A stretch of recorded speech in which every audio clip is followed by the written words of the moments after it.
Hallo Leute, euer Motorradtourer grüßt euch zu einer neuen Tour.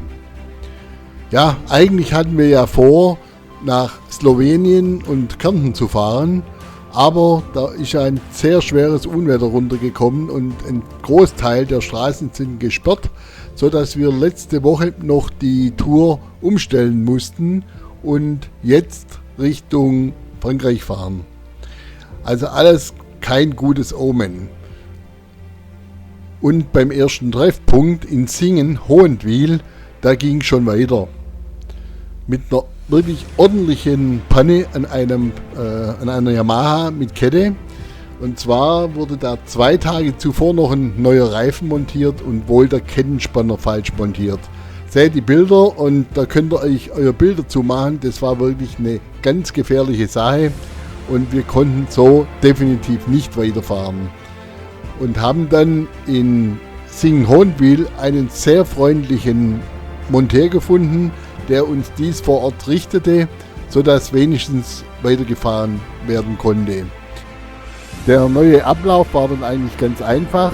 Wir haben uns entschieden, in 2 Gruppen zu fahren und bis wir hier in der Werkstatt loskamen, war schon rund 12 Uhr. Das heißt, wir haben ein Teilstück über die Autobahn gemacht, dann ein Teilstück über den Jura und dann den Rest auch wieder über die Autobahn, um rechtzeitig heute Abend in Arkhams anzukommen. Also daher nochmal ein Gruß und herzlichen Dank an Steffen Tomanski vom Motorradhaus Ofengeschäft in Hilsingen, der uns wirklich top weitergeholfen hat. Absolut eine empfehlenswerte Adresse, wenn ihr mal was am Motorrad habt.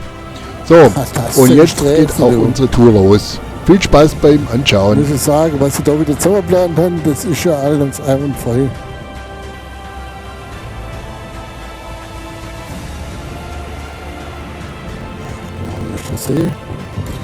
Ich kann mich in der Planung erinnern, da ist der See jetzt. See, das sieht doch geil aus, oder? Ei. Ja.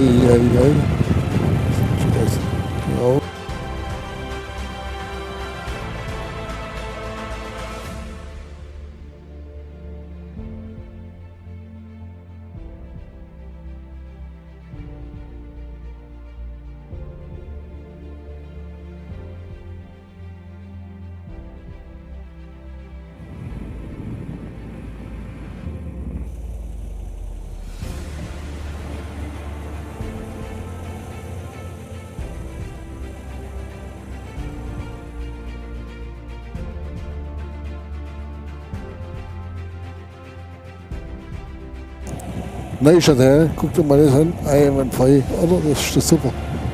Gell? Ei. Jetzt ist es fast 18 Uhr und wir haben einen Großteil auf kleinsten Straßen im Schweizer und französischen Jura gefahren. Das hat richtig Spaß gemacht. Jetzt haben wir uns aber entschlossen, weiter Richtung Lausanne die schnellste Straße zu nehmen. Also wie gesagt, es ist fast 18 Uhr. Und fahren dann noch die 2 Stunden Richtung Genf auf der Autobahn. Hier am Genfer See, es ist zwar langweilig auf der Autobahn, aber die Ausblicke sind natürlich auch ganz schön toll. Aber seht einfach selbst. Ja, jetzt haben wir die Autobahn so fast hinter uns. 19:30 Uhr waren wir dann in unserem Hotel in Arkhams im Ibis Hotel. Ein funktionales 2-Sterne-Hotel und vor allem bezahlbar. Hat eigentlich alles sowas verbraucht. Wir haben ein Frühstück mitgebucht, Parkplätze, Motorräder sind dabei. Also für die eine Nacht ist es vollkommen okay. Hier sind extrem viele Durchreisende, die entweder vom Süden kommen oder vom Norden in den Süden fahren. Also das hat gepasst und morgen mit einem guten Frühstück geht es dann weiter. Danke, dass ihr dabei wart.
Nach einem ausreichenden Frühstück fahren wir jetzt erstmal die Spritfässer an den Motorrädern aufzufüllen und fahren dann als erstes gleich hinter Archams den Col de la Croisette, nennt sich der. Im Winter hier ein Ort, in dem sehr groß das Langlauf groß geschrieben wird. Wir befinden uns auf 1175 Meter und sind ja da schon einige Meter hochgefahren. Also eine sehr interessante Strecke, sehr viele Kurven durch ein Waldgebiet. Oben hat man eine sehr gute Aussicht, also absolut empfehlenswert. Und dann sind wir also sofort erwacht, nachdem wir jetzt dieses schöne Stück vor uns haben. Die D215 Richtung La Croisette.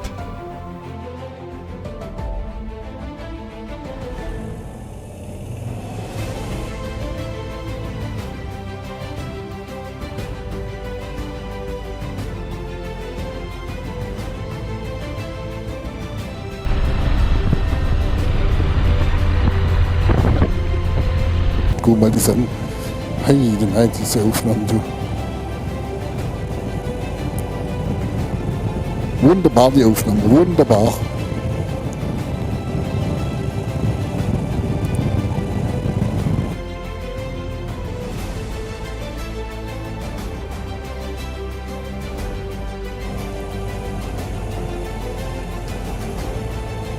Hey, aber da hier das Tal da. Hey.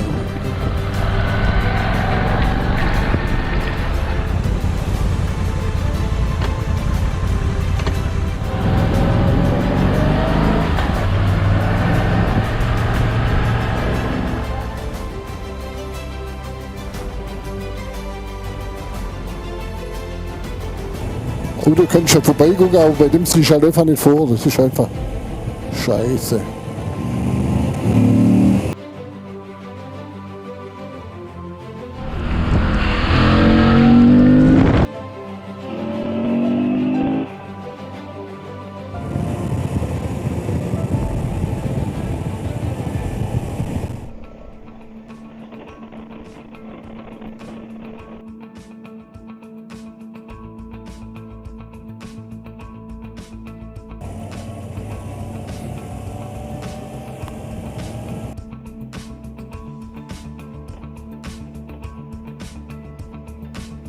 Wir sind jetzt unterwegs, beziehungsweise waren unterwegs auf der D909, sind gefahren über das Val de Born bis nach Saint-Jean-de-Six.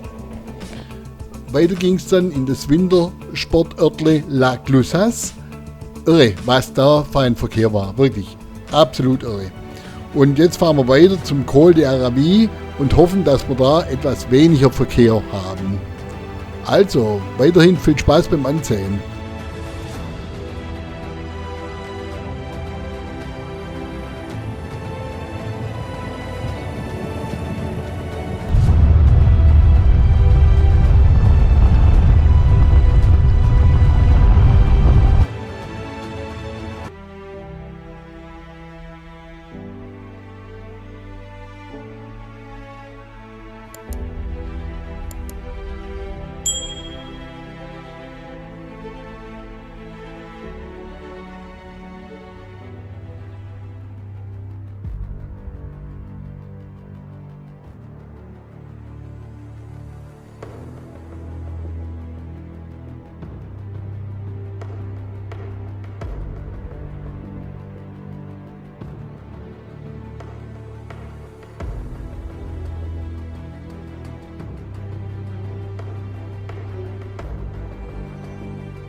Guck mal da hinten an, alles voller Schnee. Also es muss ja ordentlich schneien die letzten Tage da.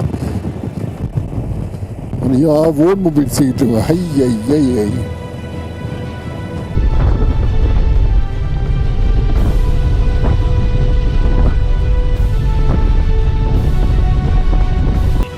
Na, du mal unten irgendwo einen Kaffee trinken, ja? Okay? Genau, ja. Hier ist ja Stress pur. Hier ist viel zu viel los. Ja.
Jetzt sind wir ja ganz schön froh, dass wir hier Flumet durchfahren haben und jetzt rechts wegfahren zum Les Salsis.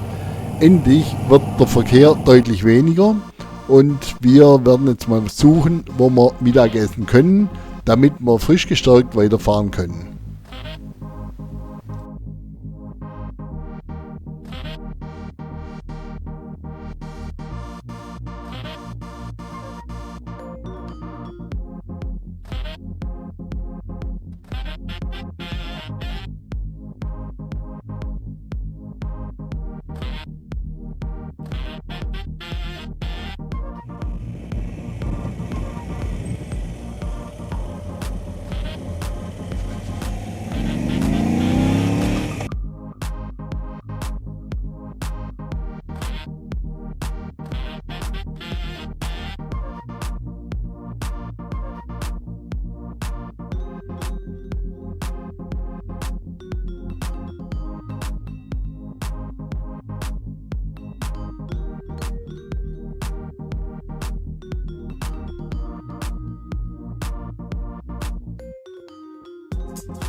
Irgendwie stimmt bei mir was nicht jetzt.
Ja, also irgendwo war jetzt in der Tourenführung ein Fehler drin. Wir sind also oben am Col de Saucy rechts abgebogen Richtung Albertville, wollten aber eigentlich über den Cormet de Roseland fahren, aber irgendwie war an dem Tag irgendwas, was nicht gepasst hat, dass wir jetzt also nach Albertville gefahren sind und weiter geht's den Col de la Madeleine, wo wir dann, nachdem wir da wieder runterkommen, in Sova Longchamp 1650 rauskommen. Auch ein sehr bekannter Wintersportort. Also, jetzt denken wir, dass wir richtig sind.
hoch. Mai. Guck mal hier, die Seilbahn. Sieht doch super aus, oder? Der Col de la Madeleine heißt der.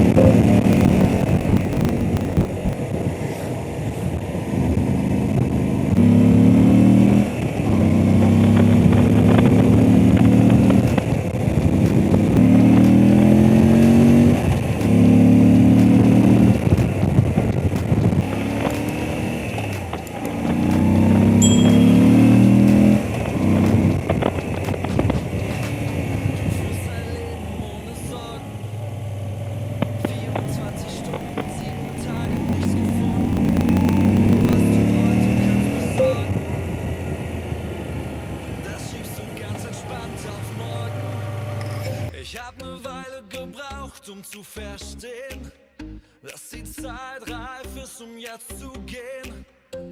Ich wünsch dir noch ein richtig geiles Leben, denn wie du dich veränderst, will ich mir nicht geben.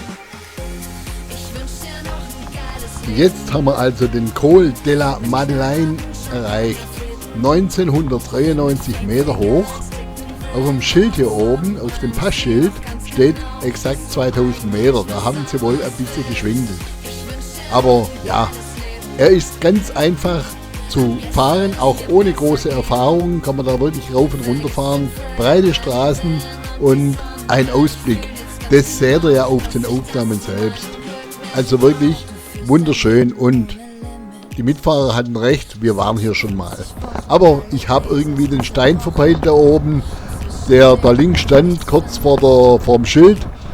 Und jetzt fahren wir wieder runter und machen irgendwo noch Aufnahmen. Ich hab ne Weile gebraucht, um zu verstehen. Es geht nicht darum, was andere in dir sehen. Ich wünsch dir noch ein richtig geiles Leben. Denn wie du dich veränderst, will ich nicht erleben. Ich wünsch dir noch ein geiles Leben. Mit knallharten Champagnerfäden.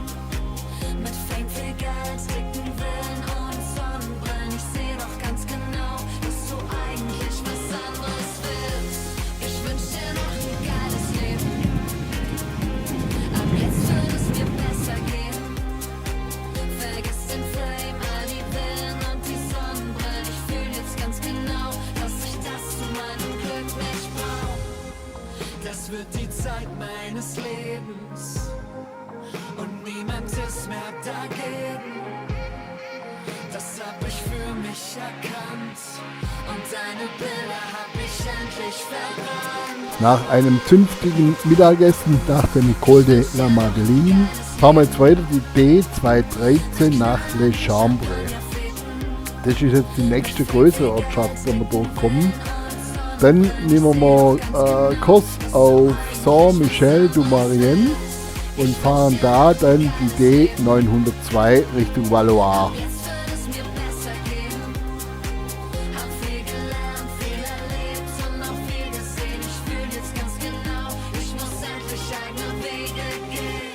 Ich wünsch dir noch ein geiles Leben. Mit knallharten Champagnerfäden.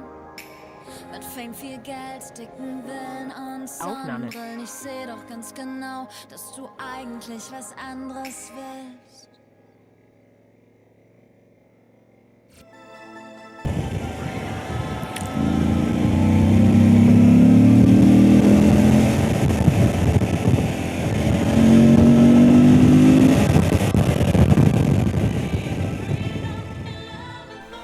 Und weiter geht's zum Col du Galibier, 2645 Meter hoch.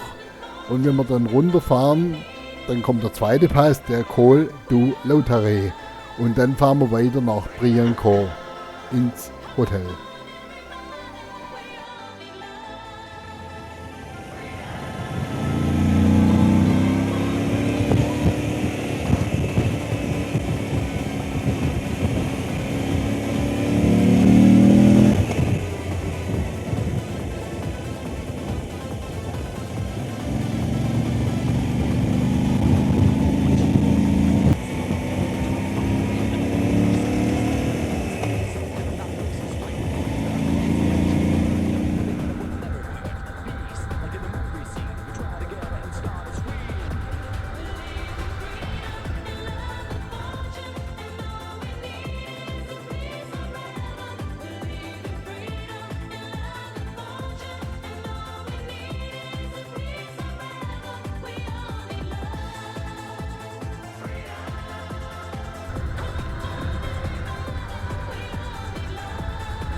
Aufnahme.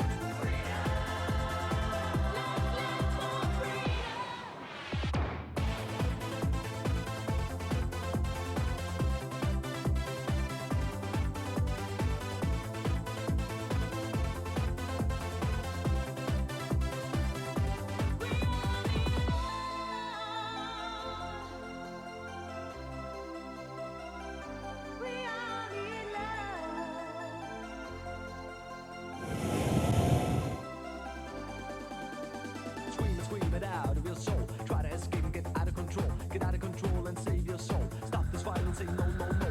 No more pain, no more lies. No more panic in the children's eyes. Freedom, believing in. Take a piece of heaven and you will win.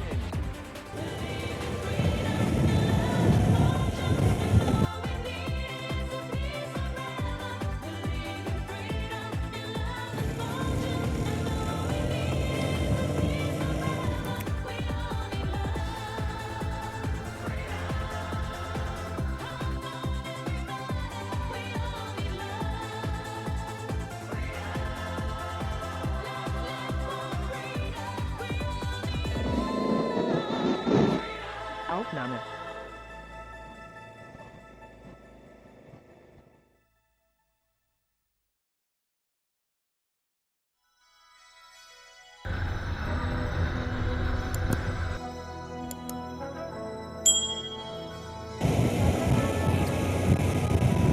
Aufnahme.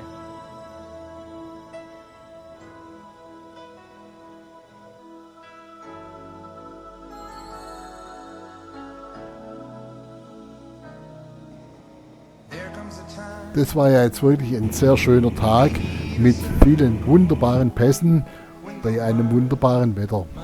Wir fahren jetzt die letzten Kilometer bis nach Briançon, wo wir dann im Innenstadthotel Montbrison übernachten werden. Ein kleines, älteres Hotel. Eigentlich liegt es ideal in der Innenstadt und im Innenhof, um die Motorräder abzustellen. Frühstück war auch gut, also alles, was das Herz begehrt, zu einem echt günstigen Preis.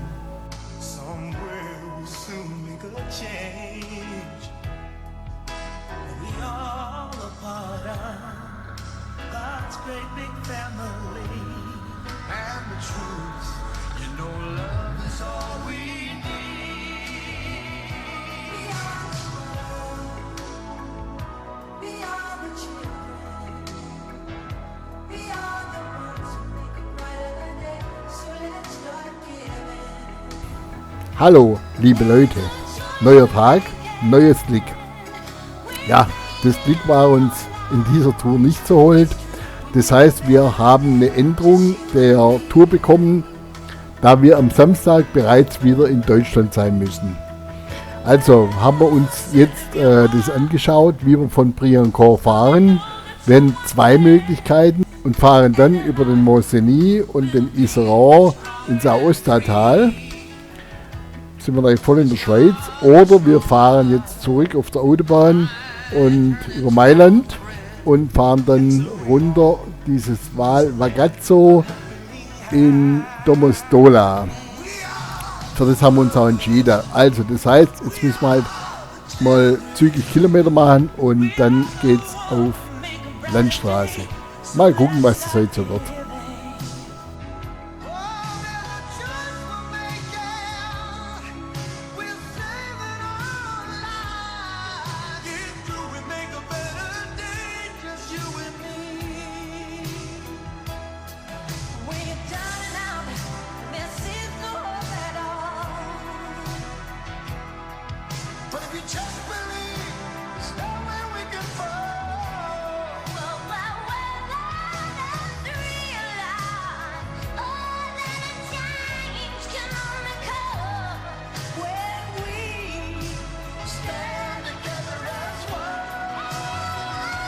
Wir fahren jetzt im Val Vigezzo Richtung Bellinzola und kommen dann plötzlich in diesen kleinen Ort Re rein. Also da denkt man hat eine Fata Morgana. Diese Wallfahrtskirche der Madonna del Sangue ist eine unglaublich große Basilika, denke ich mal. Ich habe das jetzt mal gegoogelt und es ist so, dass 1494 hier ein Wunder geschah, als eine Figur plötzlich zum Bluten begann, nachdem es von einem Stein getroffen wurde. Ja, das ist ja was ganz Heiliges und darum haben die immer die Kirche erweitert und größer gemacht. Also eine unglaubliche Größe, das ist wirklich beeindruckend.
Für uns geht es jetzt weiter von Bellinzola auf der 13 und zwar zum alten San Bernardino Pass.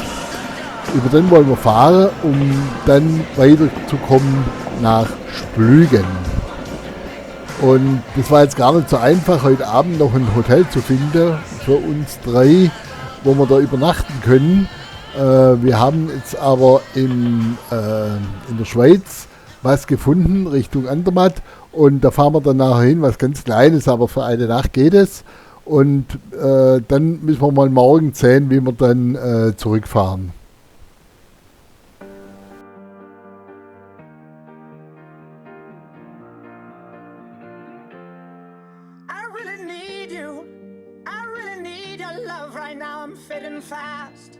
Not gonna last.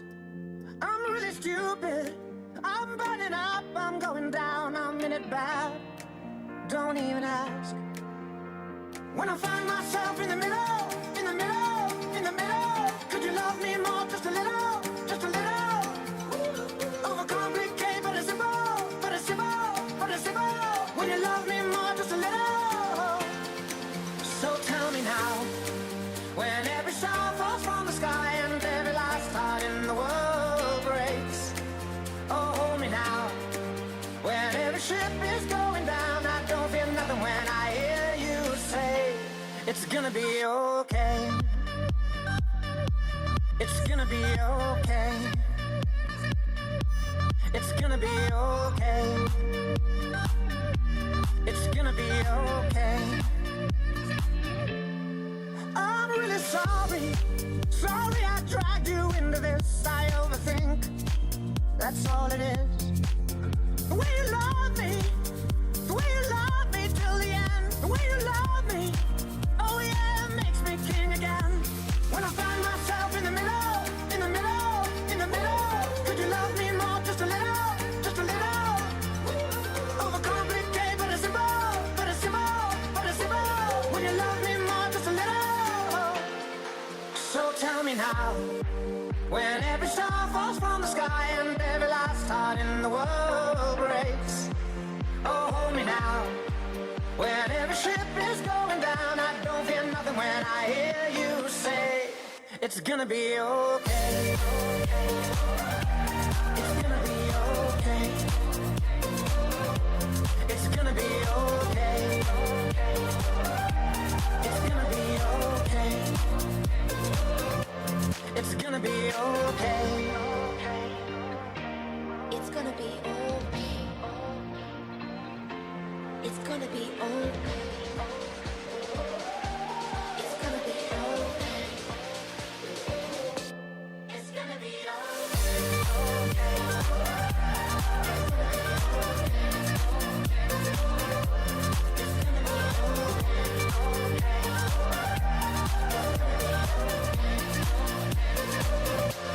It's gonna be okay. When every star falls from the sky and every last heart in the world breaks. It's gonna be okay. When every ship is going down, I don't fear nothing when I hear you say, it's gonna be okay.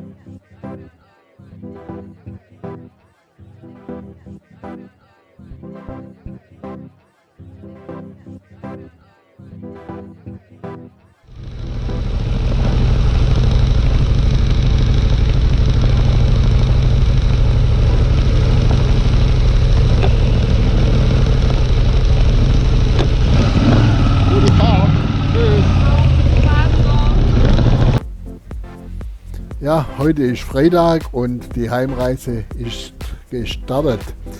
Wir haben übernachtet im sehr familiären Hotel Ustria Gush Alva in Tavanasa und sind jetzt gestartet, fahren als erstes auf den Oberalpass, da haben wir dann die Rheinquelle, weiter geht's nach Andermatt und dann zum Klausenpass.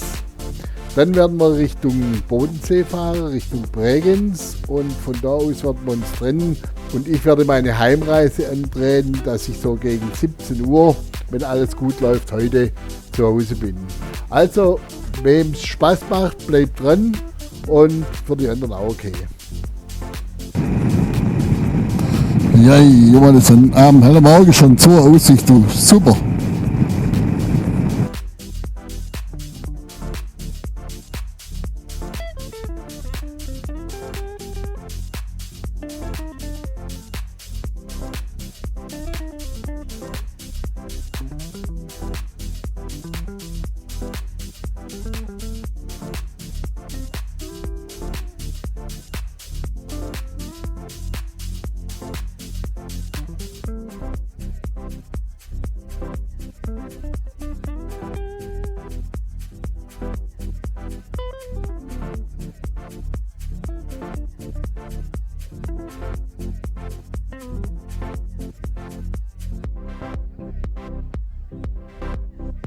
Aufnahme.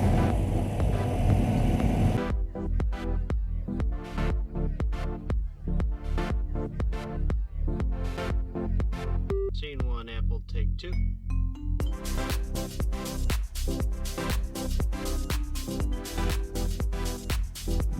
Das war jetzt der Oberalppass in der Schweiz. Hier entspringt der Rhein.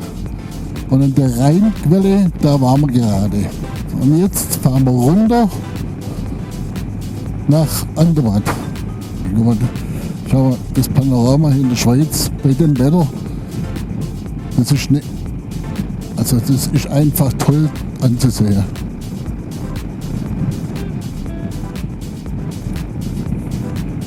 Also das mit den Augen einzufangen, das sieht doch aus wie ein Kalenderbild. Das ist doch wunderbar.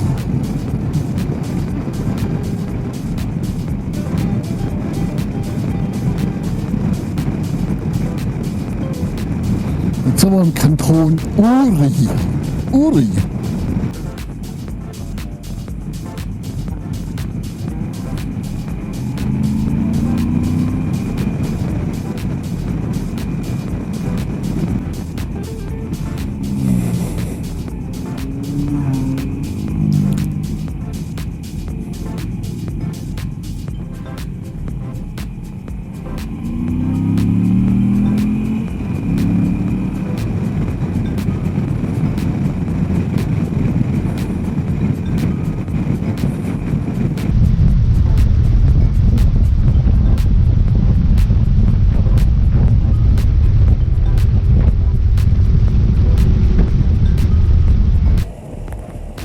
Andermatt ist das.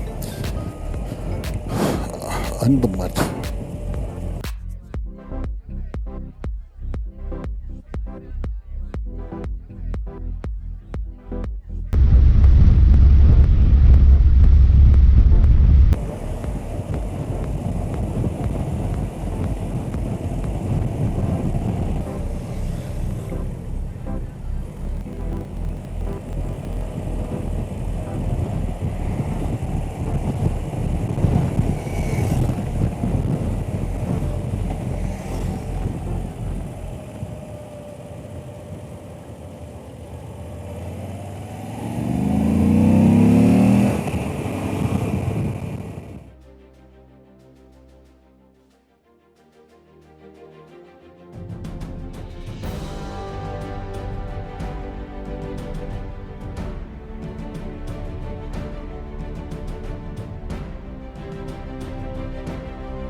Und der fährt wieder in der Straße, du.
Eieieiei.